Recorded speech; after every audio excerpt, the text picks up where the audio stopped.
Sila. So, I'm back again for another coffee series. Yes, another coffee series dahil meron na naman ako sa inyong ipapakilala na coffee. And eto na siya.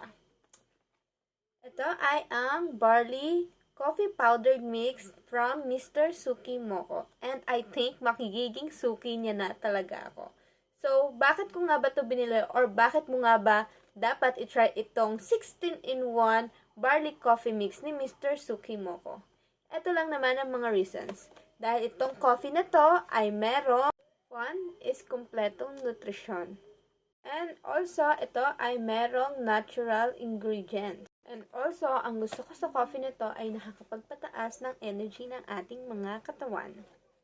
At napapabuti din ito ang ating digestion. So, ayan lang yung mga ilan sa dahilan kung bakit ko ito tinry at dapat mo ding subukan dahil madami kang makukuhang benefits dito sa barley na coffee mix ni Mr. Suki Moko. And guys, hindi nga pala to advisable to take ng mga children, lactating moms, and pregnant women. So, ayun lang muna mga momzillas ko. Gagawa na lang ako ng another videos or videos pa regarding Mr. Suki Moko barley coffee mix. Bye!